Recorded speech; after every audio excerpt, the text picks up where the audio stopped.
his grave. I've been for a walk on a winter's day.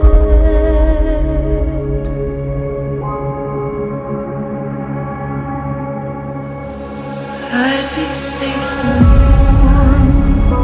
warm if I was in LA. California dreaming on such a winter's day.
What is going on, my beautiful LARPers and LARPettes and my beautiful Californians out there? We are going to go over the Staccato HD P4, and in this video we're going to cover a couple of things here. We're going to cover the HD, the Staccato HD, just general how everybody else gets it, the HD, that's the California compliant model, and then we're going to go over all the fanciness that's been done to this specific one here. But before I get into all that, what is my relationship with Staccato, or the company that did all this beautiful work to this one here, T-Gun Vault? Staccato did not send out this firearm to me. I was planning on buying one when it first came out, just never got around to it. Then T-Gun Vault came across my Instagram, and I was looking at all their work, and I was like, man, I really want to send something into them, maybe one of my other Staccatos in, for them to do work to those. And I just never got around to that either. Then this one was on T-Gun Vault's website, and I was like, you know what, let me just kill two birds with one stone and pick this one up, because I thought this one was absolutely gorgeous. So let's go over some of the features that you're going to get on the stock Staccato, because this one is far from stock. And I just keep looking at this thing. It looks so freaking cool. I'm gonna throw up some photos, I don't know, somewhere here, so that way you can get a general idea of what a normal stock Staccato looks like. Starting at the front here, you get a 4-inch DLC coated barrel that has fluting at the bottom there. I don't know if you can see that. You can see the fluting at the bottom there. So that is actually a stock feature that you get on the HD. I'll go over the upgrade that's been done to this barrel after I get over all this basic stuff here. But the 4-inch bull barrel, then you get a blacked out rear sight and a tritium insert, bright yellowish front sight. I don't know if you can see that. But let's talk about this rear sight for a second. So if you're wondering why that rear sight isn't at the rear and it's at the front of this optic cut, if you ever shot a handgun with the rear sight in the traditional area and an optic on there, and especially if you had suppressor height sights, you'll notice that that rear sight does impede some of that window space, right? So if you have a smaller optic, it'll take up a lot of that window. If you have a bigger optic, it won't take up as much, but it does cover up the dot sometimes when you're trying to present the gun and that sight is basically right where your dot's at. If you bring that muzzle down a little bit, it'll kind of just disappear behind that rear sight. So this helps a lot with having the optic here, and even when you have the dot in the window and it's behind this rear sight there, you're still able to see the dot, so it doesn't disappear behind this rear sight there. Weird part about it is when you don't have an optic on there, it does look very odd. But don't worry, I'm going to change that up very soon. I did order a optic plate from Arise Manufacturing. They do make really solid optic plates. This one does not have anything made for it yet for a shroud, but they do make other optic plates that have shrouds around the optic themselves to protect them. So just waiting on that to come in, so you're going to see that very soon. Now moving on down, you have a steel basically frame right here. This is polymer, but this is steel here, and you get like 3 1913 slots here, so you can add lights, lasers if you needed to, but I would prefer a light on this guy here. And moving on back from there, you got an ambidextrous slide release here. Behind that, you got your ambidextrous thumb safety, which is extremely hard to put up, but extremely easy to put down, but not easy enough to the point where if you have this in a holster, you're not gonna accidentally tap that and you're gonna have an ND, right? Since now these don't have a grip safety, you're kind of just depending on that thumb safety there. Now to point out something, I did see my guys over there at 1911 Syndicate. I saw their video and they were having issues with this safety when you're not riding the thumb on there. I usually ride my thumb on there, so I probably would not even notice if it had this issue. But when you don't ride your thumb on that safety and you're shooting, that safety will go up by itself. Gosh dang it, man. But on this one, I can guarantee you I'm not going to have any problems, because holy crap, that thing is very hard to pop up. So I don't know if that's really a great fix. I mean, again, I would rather have a hard safety than for it to come up and it not fire, and when you need it, you're not going to be able to shoot it. But just when I'm done shooting, I really got to put a lot of into that safety and to put it back in my holster. So if you have strong thumbs, you're good to go. If not, then you're gonna have to use your other hand like me, because every time I'm done shooting, boom, boom, boom, I have to kind of do that number there and put it in my holster. But maybe I can put some like oil there or something like that. Moving on down, you have your polymer frame. I felt a ton of HDs at the SHOT Show this year, and then NRA show. I've shot a couple of HDs since it came out, and the grip to me felt really nice. And I'll get into this grip here in a second, what's work done to it. But that grip felt really, really nice. The stippling on that was great. The shape of it, the ergonomics of it felt great. You have like an undercut here, so you don't get that knuckle, that Glock knuckle, right? But overall, I really like the grip on the HD. Trigger to me is very nice. You got a nice pull there. Let me give you guys a little dry fire here. Very light and nice pull, and a very nice reset and break. You got a ambidextrous magazine release, or a magazine release that is swappable to the other side, so you would just need to turn that screw there and pop it out. It's extremely easy to move that trigger to the other side. So for you lefties out there, this is a very lefty friendly gun. You have a skeletonized hammer back there. Then you have, again, your beaver tail here that is not popping out, so you don't have a grip safety right here anymore. Like on a traditional 1911, this is down. So again, always be conscious of putting that safety up whenever you're done shooting. But that pretty much does it on the overview of the standard Staccato HD P4. Now let's go over the California, I guess, neutered version of it, right? Fortunately, this isn't the neutered down version of the Staccato California edition one. But I guess it's still fortunate for you guys that you're able to actually buy one in your state now. But let's go over some of the neutered down parts that you're going to find on yours. So the extractor is going to be one of them.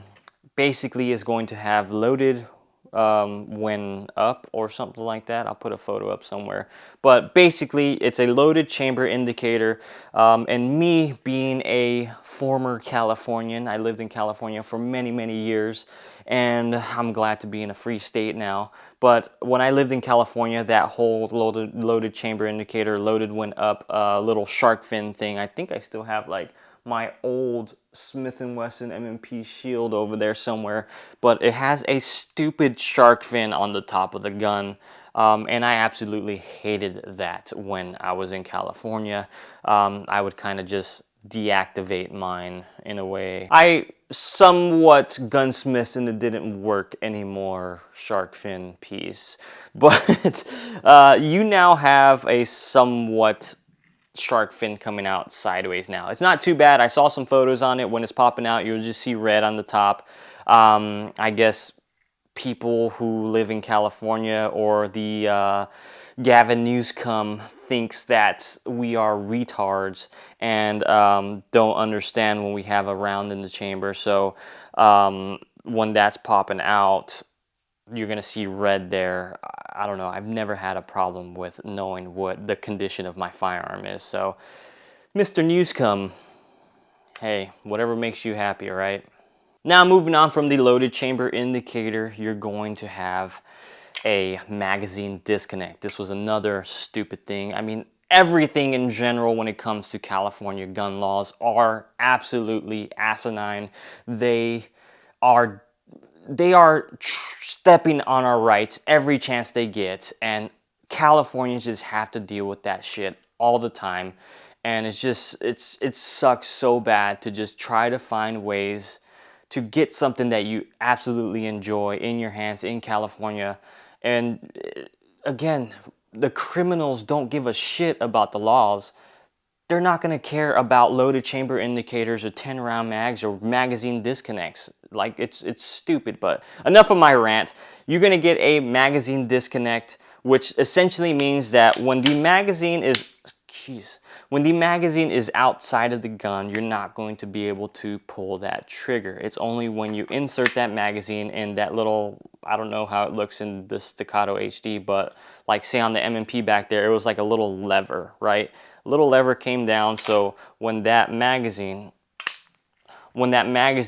would come up, it would bring that lever up and you're able to fire the round, which would drop that striker in the M&P. On this one though, I don't know how it looks on the inside because again, I don't have one in my hands, but I would assume it's something similar where you put the magazine in, it flips a little lever, and you're able to now fire that. Again, on my M&P, I was doing some gunsmithing. It didn't work right anymore, so it was able to fire without having the magazine in there as well. Now, the magazines are going to be another big downside. You're going to be limited to 10-round magazines that I don't know if they have a block in there or they're crimped on the sides. Usually when I see like 2011 magazines, they're kind of like dented in on the sides. Back when I was in California, there was usually just like a pin in there or like a block inside there. So usually when I had those pins or those blocks, I would again try to clean out my magazines because I would need to do routine maintenance on my magazines as well, and I would kind of lose the pin or the block inside of there, so then they would be able to function like a standard capacity magazine. Again, I'm not recommending any of that, but when you do maintenance and if you lose parts, just go ahead and go on other people's website and buy replacement parts for them. Also, for you guys that are out there that have some grandfathered in Glock magazines that are standard capacity, you can very much put those in this Staccato and have standard capacity on yours. But as far as California neutered, that's what I'm reading. That's pretty much neutered on this. You got the loaded chamber indicator, magazine disconnect, and 10-round mags. Now, for you guys that have the HD in your hands already, or you Californians that are going to be new to the HD, let's go over some crazy work that's been done to this, just in case you do want to get some work done to yours as well. So, starting on the main part, which is the slide, you can see The amount of work that's been done to this thing, it's so intricate, it's so freaking nice. Deep 3D laser engraved. It's absolutely beautiful, guys. I don't know if I can get super close up on this thing, but you can see right there, the front of that, you got like a skull and cross rifles right there that says Black Ops. So this is a Black Ops Warzone tribute gun. I'm a huge fan of the COD games, and when I saw this, I was like, holy crap, I have to get that. Then you got some topography right here. You got right here, it looks like a little like Toyota Hilux, and then like a Humvee behind that, an Apache up there, a soldier that's all kitted up, night vision. Then you got some topography back here as well on the safety right here. You got some topography. Then, am I saying that right? Topography? Topo? But right here at the, well, let me get to the front later. But you got some topo back here. Then you got another soldier that's prone, and you can see that the engraving right there is like really cool. Just because, like, look at the attention to detail that it's on that slide release there. It's like his leg goes into the slide release. So every time I were to like take this apart, I'm basically just ripping his leg off and cleaning the gun. But right here at the front is probably my favorite part about this gun. So if I can get you a closer look, you've probably seen it in the intro, but you got the Warzone map right there. And look at that detail. Like, he literally put a picture on here. This is art, guys. You got Verdansk on there. Like, I have to like sit there and look at this really closely to see even more detail. But you got Verdansk. You got a little Call of Duty symbol. You got what else is on there? You got Rebirth Island is on there as well. That is absolutely nuts, the work that had to be put into that there. And then on the top, you got a soldier there that's all kitted up as well. So you got the whole Call of Duty theme right here. So I basically prestiged my Staccato HD before I even got it, which is freaking awesome. Now, what else has been done to this? You got a 3-port cutout right there. So you got the bigger cutout on the slide itself, then you got 3 little holes there, which is going to help you with mitigating some of that recoil. You saw some of my other videos when it comes to having ported guns. On these smaller guns with ports, it's kind of hard to differentiate between a non-ported gun and a ported like small micro gun. But when it comes to getting a bigger gun in your hands, you're able to feel those ports working a little bit better.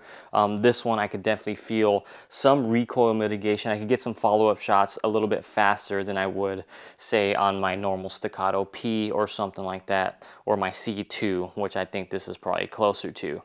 And then moving on to the last thing is the grip. The grip is dragon scale, like it's paying homage or homage. It's paying tribute to the original, like if you paid attention to Staccato, they were called STI back in the day, and they had this dragon scale grip. This is very popular with 2011s back in the day, and I think that is extremely aggressive, almost too aggressive, where say I'm gonna have this in my pants and concealed carrying it, it might chafe me a little bit. So if you're looking at getting some grip work done, I would try to maybe ask for a little bit more of a smoother finish on that grip, or stick with the original grip. But if you're using this in general just for duty purposes or just for range use, this thing is not letting go of my hand. Once I get a good purchase on here, that thing does not move. I even went out there in my range, it was wet and muddy, and I was moving some steel targets and my hands were wet and muddy, and I just went ahead and just grabbed this grip and didn't go anywhere, even with my hands wet. But that pretty much does it for the Staccato HD overview, I guess, or review, and then the features on the HD California model, and then now the T-Gun Vault work to this. Just to give you guys a list of what T-Gun Vault does, they do different style porting, or same style porting but different I guess, numbers of ports. So depending on the size of your gun and the barrel length, so this one here is a little bit shorter front end, so you got 3 ports on the front of that guy. But then you could also get 4 ports or 5 ports. So depending on what you want, to me, I think 3 is more than adequate. But again, if you have a gun with a longer slide and you only have 3, it might look a little weird. So maybe go 4 or 5. They do pretty much any type of engraving on your gun. And when I see this, I would assume they're able to basically laser engrave a family portrait on your gun. So whatever you can imagine in your brain, and he specifically told me this, whatever you can imagine in your brain, he can do on a gun. So think of your gun as a blank canvas, and he is Picasso, and he is going to Picasso the shit out of your gun. So that's really, really cool that he's able to do that. And again, you're seeing it here. He does not joke around when it comes down to doing the work on your gun. So I had to pull up my phone here to give you guys a list of other stuff that he does, or basically a list of the stuff he does. So he does engraving, which is on here. He does Cerakote. He does stippling, he does basic porting, which I'm guessing is that 3-port. I don't know if it looks any, you can make other ones that look different on here, but I'm guessing that's his porting job. That's a staple there, or his flagship porting job. Polishing, gold plating, nickel plating, PVD finishes. He's basically a full custom shop for basically any gun that you desire. But now, what are my thoughts on the Staccato HD P4, the California version, and this work that's been done here? So let's start off with the Staccato HD P4 in general. So I put 1,000 rounds to this thing, the initial intro video there. It was so long because I was enjoying it so much. I was like, you know what? I haven't done a 2-minute intro in a long time, so let me give the people what they want and shoot 1,000 rounds through this thing. Had 0 malfunctions whatsoever, but I did have 2 things that are really kind of bothering me. So the first thing that's bothering me is once I shot maybe like a couple hundred rounds, I would say like 300 rounds is when I actually started noticing, is this. If you can hear that, it sounds like a bottle of pills in my gun or something. So that, there's a little like plastic buffer in there in the spring. I'll kind of show you on video, but YouTube would probably flag me for gunsmithing. But that little plastic piece is kind of sliding over the flat wire spring in there. And it is a little, it's not annoying. It just makes me feel like the gun is cheap, right? Like you don't want to get a gun that costs around 25 to 3 grand and it sound like a pill bottle, right? Again, it does serve a purpose. It's just weird that that makes that noise, but hey, it is what it is. Once you're shooting it, it kind of really doesn't bother you. Now, the last thing that bothers me is a genuine concern of mine, just because it freaking hurts and it's super annoying. Not the fact that the safety is extremely stiff to put up right now, but it's this shelf right here, right? So if you see, there's this metal that's sticking out. You can see there's like a gap that goes into the rest of the frame there. But that, if you pay attention to the bottom of that black piece right here and that metal there, if I put this down, let me see. Boop. It goes down all the way and it bottoms out at the bottom of this shelf right here. So when I have my meaty hands in there and I were to draw and bring out that gun and put that safety down, it squishes or pinches the shit out of the webbing of my hand right there.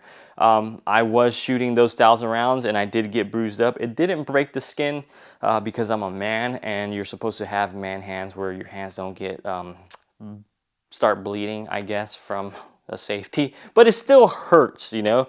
So when you grab that gun and you get a good purchase on it and the meat of your hand shoves into this pocket right there and you bring that safety down, it hurts. So I don't know what you can do about fixing that, but maybe round it off or something. But yeah, that to me is probably the most annoying things about this gun. Is it something enough where I just don't want to carry it or use it a lot? Maybe if I'm having it as a concealed carry or something like that in the heat of the moment, I'm not going to really feel, fuck. I'm not gonna really feel that safety come down and shoot it. But overall, when I'm shooting it out there, it was very uncomfortable every time I would draw that gun. I would kind of like hesitate a little bit when I would draw that gun. I would kind of open my grip up, bring that down, and then shoot, which to me is not a good habit to have when you're adjusting your grip because of a mechanical issue, I guess. I don't know. Like I say in all my videos, it is what it is. Now, the California version, even more downsides for me personally, because I would not want to have all that BS on my gun or limited to 10 round mags. I would love to have standard capacity 18 round mags. I would like to have a non-disconnector model, so I would like to fire it without the magazine in there, and I would like to not have a stupid loaded chamber indicator on there. But fortunately, you guys are able to purchase one now, which is really good news. And again, if you decide to gunsmith your own gun and lose some parts and have to buy some other parts because parts aren't regulated, maybe you can do some replacement parts on this and get it working properly. I don't know how to wink right. But with that said as well, when I lived in California and I was trying to find off-roster guns on the private party market or the used market, they were freaking double the price at that time when I was out there.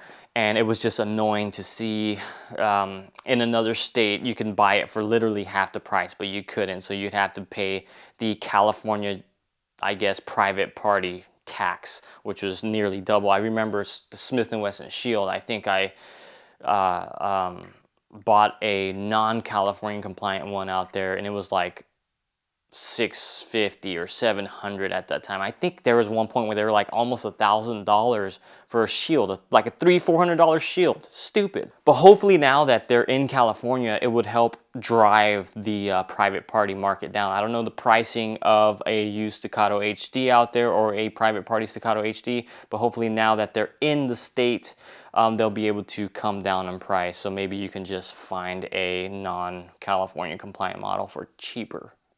And also, the pricing in California is probably going to be a little bit more expensive than just finding a standard out-of-state Staccato if you live in another state, just because I think there's like an 11% tax or something like that out there. Again, I'm trying to help me. I don't know too much about the California market anymore, so you drop a comment down below on what the actual prices these are going to be coming in at. But I would think they would come out like at $3,300 or something like that, new, with like they have 11% tax or something. So I'm just trying to think what else would be out there. But yeah, I left California when there was the whole background check on your like ammo purchases or something. Once I saw that, I was like, yeah, F this, I'm out of here. But yeah, so you're probably gonna still be paying a pretty penny to get one of these. And on top of that, moving on to the work, you're gonna be paying even more to get this work done. But to me, look at this thing, man. This thing is totally worth it, especially if you're able to put a mural of your whole family on this thing. Come on, focus in on there.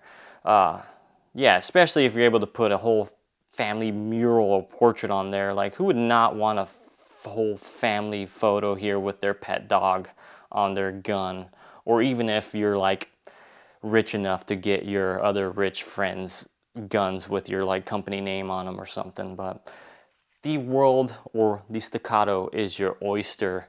And yeah, I think T-Gun Vault absolutely knocked it out of the park with this, and I would not hesitate to get some more stuff from him.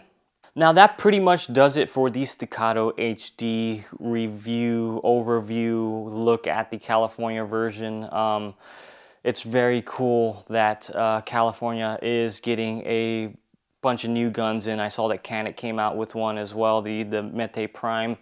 I think that has to do with the whole micro stamping getting shut down, right? Because when I was out there, there was still this whole micro stamp stuff going on, which didn't really allow any gun to come into the state. And then I think you'd have to get like rid of a couple guns off the roster and put one gun on roster. I don't know how it works now, but I'm glad that more guns are getting in your hands. It's just the bullshit Gavin Newsom stuff. But what do you guys think of the Staccato HD? Is it worth it? Is it worth it to get some of this beautiful work done to it? Do you love this one here like I do? Or is Call of Duty not really your thing? To me, aside from Call of Duty, I would think Gears of War would be my other one. I'm probably going to send in another one and get some Gears of War stuff to it. But what do you guys think of this gun here? And what do you guys think of the California BS laws? Just to give you guys a little rant to end this video. I'm from California, and I used to go and sell just random holsters and parts at California gun shows. And there was a company out there that was first starting off. You know them as Firearms Policy Coalition. And when they first started off, the owner came to me and said, hey, do you mind putting these flyers up, basically showing all the laws that were going to take effect if nobody went out and voted against them. They were, I think at the time, it was like banning 80% receivers, and I forgot what else was going on. But during that time where I was in California, there was a couple things that were gonna happen. And at the gun shows, I would pass out these flyers and try to have conversations with people about this stuff there. And 99% of the time, or I guess it was like 80% of the time, they would grab the flyer, listen, and then I would just see them toss it in the trash can when they walked away. The other 20% was like, hey, yeah, that'll never happen, or that will never happen, because if it did, I would move out to another state or something like that. To me, it just hurts to see how many people are, for one, uneducated in what's going on with the 2A community or 2A in general out in California, and two, just to not give a shit about going out and voting against this stuff. Like, that's what really changes things. And seeing the amount of people just kind of disregard it but still be at a gun show purchasing guns like it's never going to happen is nuts. Oh, that'll never happen to me. I hear it out in my state all the time that I am in now. We're a completely free state, and I go around and talk about gun laws in California, and hey, if you don't vote against this in our state, it will happen, because California was a gun-free state at one point. People out here just say, it'll never happen. That's never happened. It's never going to happen. Maybe that's what Californians thought as well. So my advice to you is, for one, not only go out and train with the firearms you purchase and get proper training, but two, go out and read up on these laws. Go to gun shows and ask questions, or even a gentleman, Reno May, I've seen his stuff on YouTube, and they throw a lot of California gun events. When I was out there, there was a company called, there's this company still called out there, SoCal Gun Club, or SoCal Shooters, I think is what it's called now. And there's a whole community very passionate about gun rights in California. From Reno May to SoCal Gun Club to whatever events out there, go and be involved in this stuff and learn about the 2A industry and learn how you can help better the 2A industry. Again, I know this is kind of a rant for me, but I'm very passionate about this because I am a former Californian, but I still feel passionately about that. And I know how hard it is to do things out there when it comes to firearms, and it pains me to still see the people that can't leave this state suffer with the laws out there. So go ahead and follow Firearms Policy Coalition, Gun Owners of America, those types of people that actually fight for our rights. Join them and be involved. But thank you guys so much. I appreciate you all. Love you all. Catch you in the next one.